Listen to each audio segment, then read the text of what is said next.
Chers frères et sœurs, enfants de Dieu, de par le monde entier, je vous salue dans le Christ, notre Seigneur, notre Sauveur, notre frère.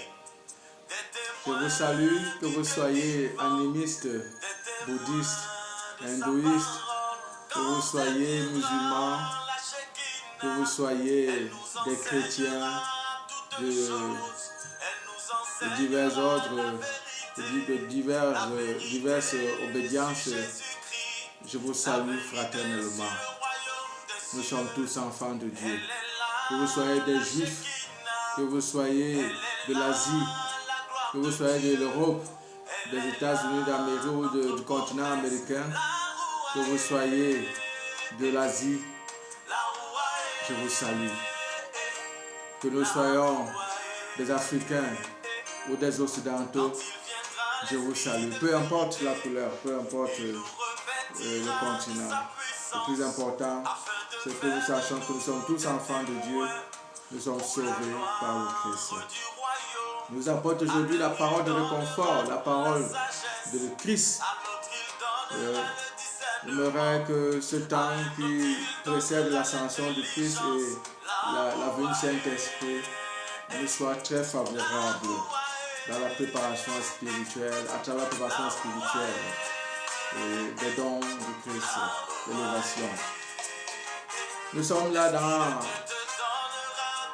la procédure normale de notre chaîne Sang de l'agneau, parole de témoignage à travers ce réseau social qui nous a donné YouTube. Nous saluons d'ailleurs les dirigeants et nous disons merci à YouTube, à Google, et que le Seigneur bénisse votre œuvre. À travers vous, nous pouvons atteindre les peuples et christianiser votre moyen de communication qui nous est désormais favorable. J'aimerais proclamer la parole de Dieu, bien-aimé de Dieu, pour que nous puissions la partager et la vivre ensemble. Aujourd'hui, je vais aller du côté des Actes des Apôtres, la première lecture que l'Église nous propose, au chapitre 16, versets 22 à 34. Je proclame. Dans la ville de Philippe, la foule se souleva contre Paul et Silas. Les autorités ordonnèrent de les dépouiller de leurs vêtements pour leur donner la bastonnade. Après les avoir rouillés de coups, on les jeta en prison, en donnant aux gardiens la consigne de les surveiller de près. Pour appliquer cette consigne, le gardien les mit tout au fond de la prison, avec les pieds coincés dans les blocs de bois. Vers le milieu de la nuit, Paul et Silas priaient et chantaient la louange de Dieu. Et les autres détenus les écoutaient. Tout à coup, il y eut un violent tremblement de terre qui secoua les fondations de la prison. À l'instant même, toutes les portes s'ouvrirent. Les entraves de tous les détenus sautèrent. Le gardien, tiré de son sommeil, vit que les portes de la prison étaient ouvertes. Croyant que les détenus s'étaient évadés, il dégaina son épée et allait se donner la mort. Mais Paul se mit à crier. Ne va pas se faire de mal. Ne va pas te faire de mal. Nous sommes tous là. Le gardien réclama de la lumière. Tout tremblant, il accourut et se jeta aux pieds de Paul et de Silas. Puis, il les amena dehors et leur demanda: « Que dois-je faire pour être sauvé ?» Mais Seigneur, ils lui répondirent: « Crois au Seigneur Jésus, alors tu seras sauvé, toi et toute ta famille. » il lui annonçait la parole du Seigneur, ainsi qu'à tous ceux qui vivaient dans sa maison. À l'heure même, en pleine nuit, le gardien les amena pour laver leurs plaies. À l'instant même, il reçut le baptême avec tous les siens. Puis, il invita Paul et Silas à monter chez lui, fit préparer la table et, avec toute sa maison, il laissa déborder sa joie de croire en Dieu. Parole du Seigneur, nous rendons grâce à Dieu. Eh oui, bien-aimés, la parole nous est proclamée pour que nous rendions grâce à Dieu. Et nous pouvons rendre grâce à Dieu. Et avant de continuer, nous allons simplement et humblement demander à l'Esprit Saint de venir à nous pour nous entraîner dans la vie de cette parole, pour nous entraîner, nous faire entrer dans cette bienveillance de Dieu. Esprit Saint, Esprit de gloire et de majesté, toi qui sais chaque fois nous consoler, nous t'en prions, viens à notre secours pour que ce moment nous soit favorable.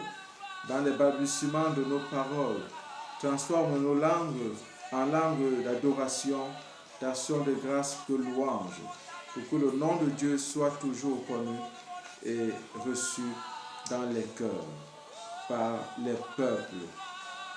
Nous demandons par le Christ notre Seigneur. Amen. Voilà, bien-aimés, nous pouvons continuer.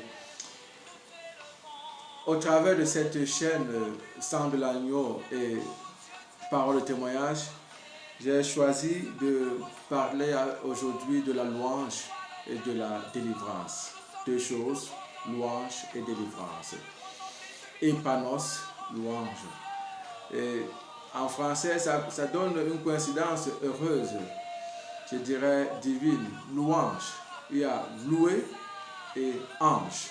En quelque sorte, c'est la prière des anges adressée à Dieu. On se rappelle que quand le Christ était né, les anges s'étaient rassemblés pour chanter le Gloria.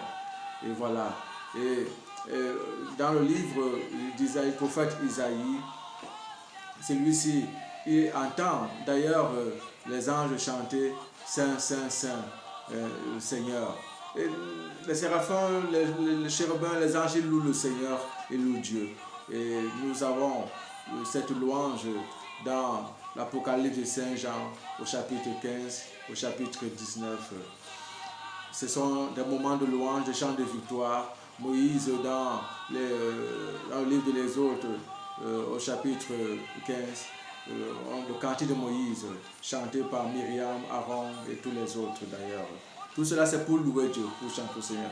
Ainsi nous comprenons que Saint Paul et Silas qui sont dans une situation vraiment, on ne peut plus dire délicate, difficile, lamentable, sont emprisonnés. Ils sont pris pour des bandits. En fait, je vous rappelle un peu l'élément précédent. C'est que Paul et Silas arrivent dans la ville de Philippe en Macédoine parce qu'ils ont eu un songe. Et l'Esprit les appelait là-bas à travers le songe. Ils y sont partis annoncer la bonne nouvelle, ce qu'ils ont fait. Mais il y avait une femme qui était possédée, en qui on avait déposé un esprit python par des maîtres magiciens, par des maîtres magiciens. Et cela le faisait pour gagner de l'argent.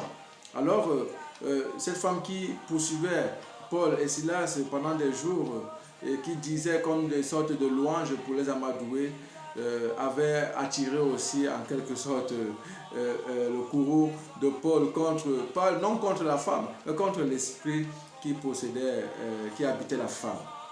Et voilà, Paul exaspéré se retourne donc et dit: Esprit qui habite cette femme, je t'ordonne de la libérer, de partir. Et l'esprit s'en va, l'esprit quitte la femme. Et malheureusement, Paul, qui croyait avoir bien fait, est arrêté avec son compagnon Silas à la demande des magiciens qui avaient causé ce tort à cette dame-là pour s'enrichir. Cette femme qui avait l'esprit divinateur était libérée. L'esprit Python était sorti d'elle. Mais l'enrichissement qui revenait à ses patrons s'arrêtait là. C'est pour cela que, enragés, ils ont accusé Paul et Silas auprès des magistrats et ceux-ci les ont donc fait fouetter en les déshabillant. Ils ont ordonné une bonne bastonnade à ces deux serviteurs de Jésus. Et voilà le cadre, le contexte qui entraîne donc Paul et Silas à être emprisonnés. Ils sont des prisonniers de Jésus dans des prisons humaines. Et voilà, Paul et Silas ne se contentent pas alors de se lamenter de ce qu'ils ont subi ou qu'ils subissent à l'instant, mais ils chantent la gloire de Dieu.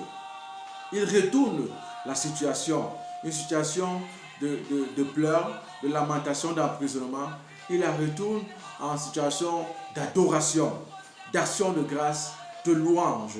Vous comprenez que Paul et Silas nous font entrer ainsi dans la véritable vie des enfants de Dieu, une vie de sacrifice, comme nous le disions d'ailleurs hier avec la parole de Dieu. Jésus-Christ disait à ses apôtres, sachez que on va vous exclure des synagogues, on va vous mettre dehors, on va vous jeter dehors, et vous serez excommuniés, l'excommunication dont nous parlions hier, voilà. Vous serez même au-delà de l'excommunication, de l'exclusion, vous serez même châtié, vous serez sacrifié. Voilà, votre chair va connaître le sacrifice. Et Paul et Silas entrent dans cette logique du Christ sans même le demander. C'est la mission qui les amène à subir ces humiliations, ces persécutions que le Christ avait déjà prédites à travers ses prophéties. Et aujourd'hui, nous comprenons que Paul et Silas ont véritablement été des sacrifiés pour le Christ. En allant là-bas pour prêcher la bonne nouvelle, ils sont plutôt accueillis par des malveillants qui n'ont pour but de vie que l'enrichissement matériel, financier, en utilisant les enfants de Dieu. Et on va trouver ces situations dans la vie. Des gens qui veulent s'enrichir en exploitant les êtres humains, en exploitant les autres. Mais Dieu envoie toujours des anges pour sauver l'homme de l'exploitation, de l'esclavage humain, de l'esclavage matériel et financier. Et c'est la bonne nouvelle qui nous apporte cette délivrance, cette puissance de la délivrance. Et d'ailleurs, nous le voyons, Paul et Silas ne crient pas vers Dieu, délivre-moi de ceci, délivre-nous de carcans, délivre-nous de blocs de terre, délivre-nous de blocs de bois, sauve-nous de cette prison. Non. Ils sont contents de souffrir pour le Christ. Ils chantent la gloire de Dieu. Ils louent l'Éternel de toutes leurs forces. Et les autres les entendent. Ils ne prennent pas honte. Ils ne cherchent pas à savoir si on va l'entendre ou pas. Pas du tout. Mes frères, mes sœurs, sachez que la louange nous emporte. La louange nous élève. Même étant assis, normalement je devrais me lever pour parler de ce terme, pour parler de cette louange.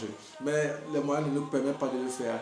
Et je disais, la louange nous emporte au point où même ayant les pieds bloqués dans les blocs de bois ou les mains dans les blocs de fer, comme des carcans, comme des chaînes, des menottes, nous sommes libérés dans la grâce de la louange, parce que nous nous sentons en paix en chantant la gloire de Dieu, en adorant Dieu, en lui disant, Père, j'accepte ce qui m'arrive. Père, je sais que tu es là, je sais que tu es avec moi, Seigneur Jésus-Christ, je sais que tu souffres avec moi, je sais que dans ma prison, tu es là avec moi. Tu chantes la gloire de Dieu dans mon cœur avec moi. Je sais que quand je ne mange pas, tu ne manges pas aussi. Je sais que quand je suis malade, tu es malade aussi. Mais aujourd'hui, dans notre vie, nous voulons toujours demander au Seigneur la délivrance. Rapidement, libère-moi, guéris-moi. Pierre et Paul nous apprennent que la toute première délivrance vient du cœur, de l'esprit. Il faut que l'homme se sente en paix envers lui-même, à l'intérieur de lui-même, tout en étant malade, tout en étant frappé par la pauvreté, tout en étant frappé par telle ou telle situation d'échec, de manque de réussite, de blocage. On a entendu ici les blocs de bois. Les pieds étaient dans les blocs de bois. Leurs pieds étaient dans les blocs de bois. Dans les blocs de bois. C'est ce que nous appelons souvent les situations de blocage ou tout simplement blocage dans la vie. Les enchaînements, quand nous sommes menottés et tout le reste là. Ces situations physiques rentrent aussi dans les situations spirituelles. L'ennemi peut nous bloquer. L'ennemi peut faire habiter en nous des esprits pitons, des esprits qui empêchent d'évoluer, des esprits qui empêchent de progresser, de réussir dans nos projets. Parce qu'il ne veut pas de notre réussite, il ne veut pas de la gloire de Dieu. En fait, il faut comprendre que quand l'ennemi vient nous frapper, il ne veut pas de la gloire de Dieu dans nos vies. Saint Irénée disait, la gloire de Dieu, c'est l'homme debout. L'ennemi ne veut pas que nous soyons debout. Ce n'est pas Dieu qui crée les calamités de notre vie. C'est nous-mêmes. Ce sont les forces obscures. Parfois, c'est la main de l'homme même qui va chercher plus loin. Nous sommes dans une situation aujourd'hui où nous ne savons plus à quel sein nous vouer. Pourtant, Dieu est là. Nous crions coronavirus, coronavirus, délivre-nous, délivre-nous.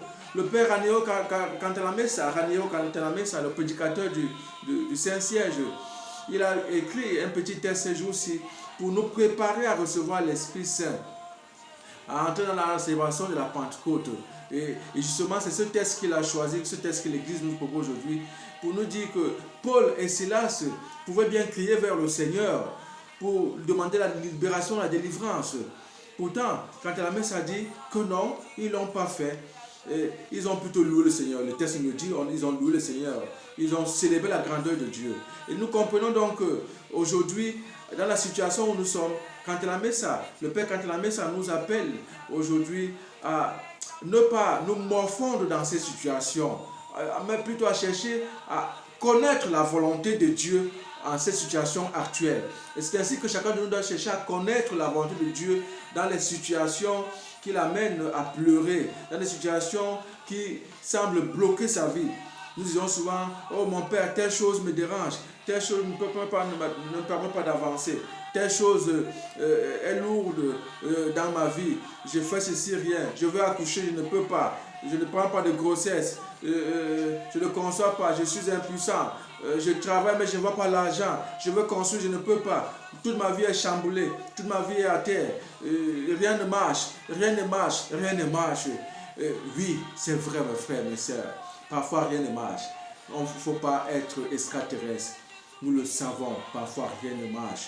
Et c'est vrai que les enfants de Dieu souffrent. Nous-mêmes, nous connaissons la souffrance dans notre chair, dans notre âme, dans notre cœur. Nous pleurons si souvent.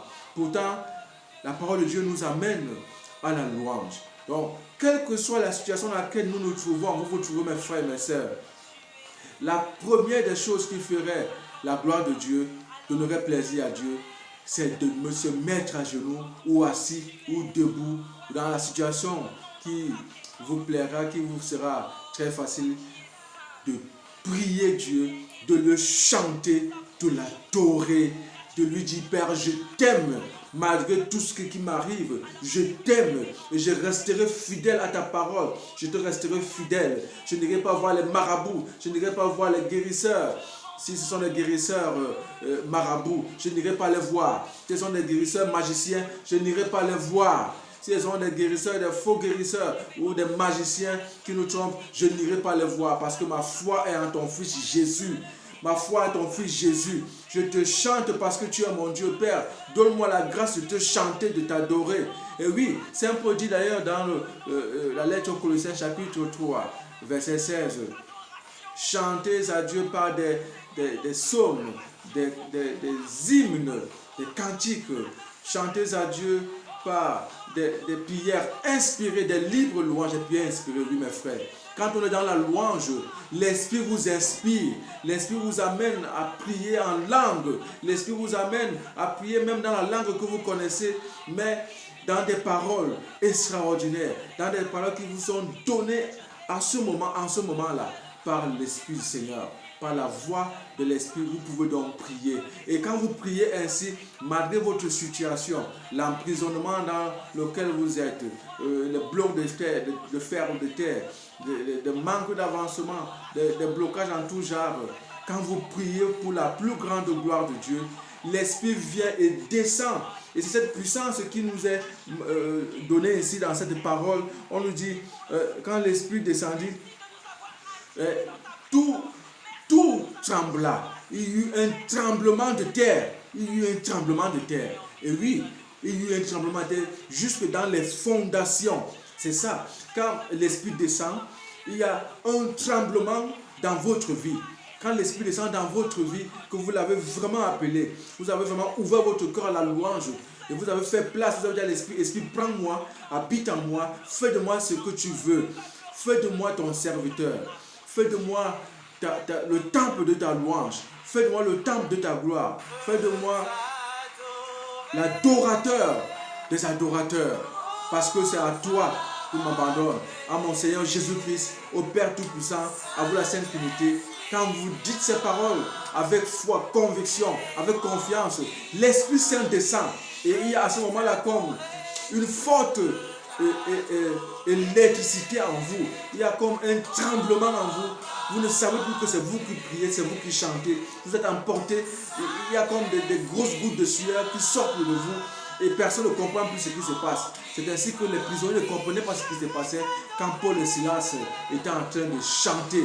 Et oui, quand ils étaient en train de chanter, l'Esprit Saint descendit avec force et puissance.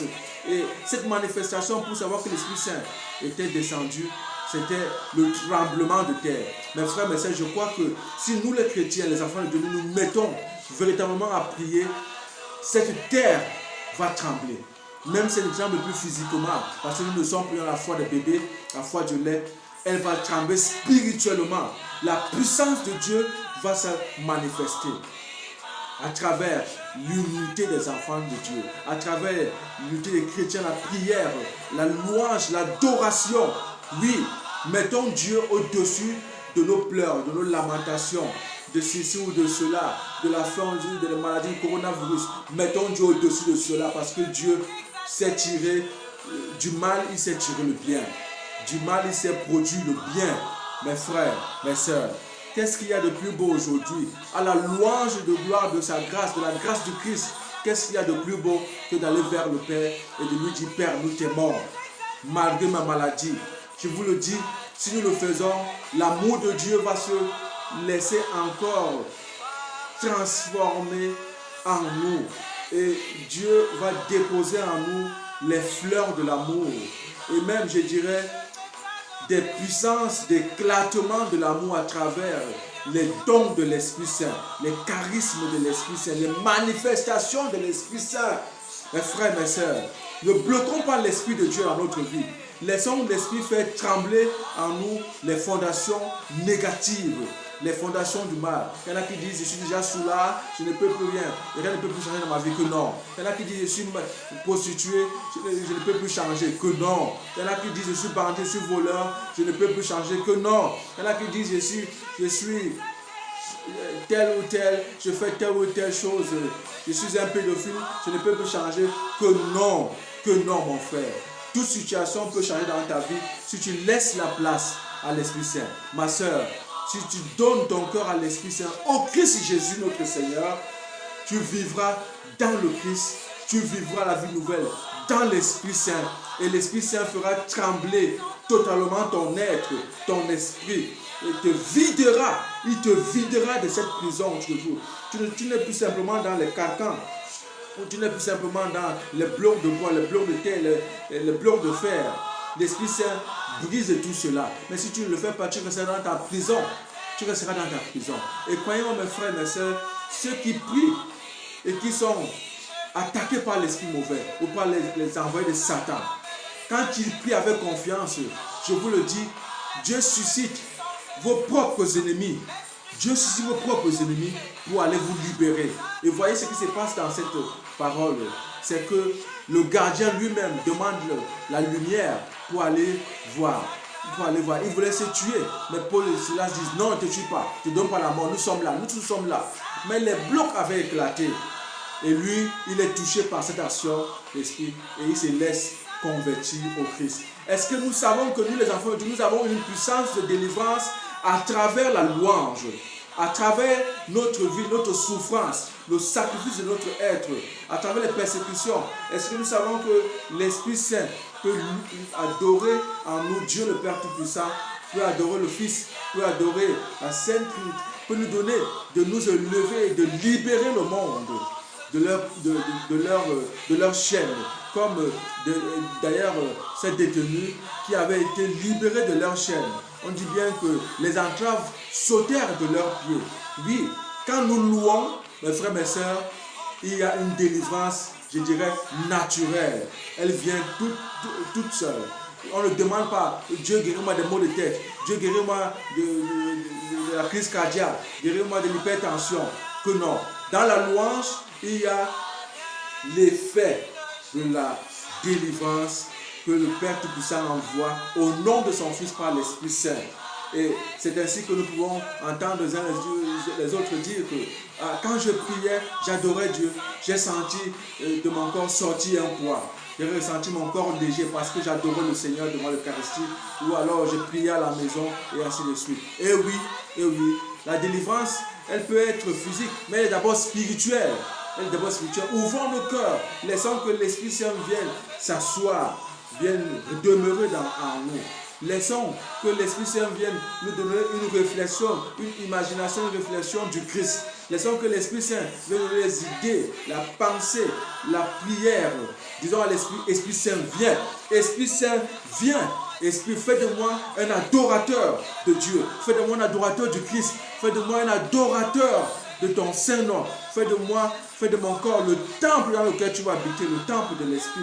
Comme le corps de Marie a été le temple de l'Esprit. Et elle a conçu l'enfant de Dieu. Elle a enfanté l'enfant de Dieu. Ainsi, chacun de nous doit pouvoir se faire temple de Dieu pour se laisser être déposé des dons et la puissance de Dieu pour vivre véritablement cette gloire comme autres saints, comme la Vierge Marie et bien d'autres saints encore. Comme nous-mêmes aujourd'hui, oui, disons à l'Esprit, viens me délivrer, Esprit Saint. Esprit Saint, je te prie de répandre ta puissance dans le monde, dans ce monde qui a besoin de ta présence, du nom de Jésus. Que partout où il y a en ce moment des blocages dans les cœurs des uns des autres qui veulent croire mais qui n'arrivent pas à croire, que toi, Esprit Saint, tu ailles faire secouer les fondations. Que ceux qui sont des bandits, ceux qui sont des voleurs, ceux qui sont des drogués, des vendeurs de drogue et qui font toutes sortes de mauvaises choses, qui veulent changer leur vie, qui veulent changer pour devenir enfants de Dieu, va, Esprit Saint, nous t'en prions, va secouer les fondations et sors-les de là, délivre-les de leurs mauvaises assises, délivre-les de leur prison, donne-leur d'entrer dans la mouvance de la joie, de la Pentecôte, de la joie de la vie d'enfant de Dieu, la vie nouvelle en Jésus-Christ. Je crois, Esprit Saint, que tu peux le faire. Donne-nous la langue de t'adorer, de chanter, parce que tu es Seigneur. Esprit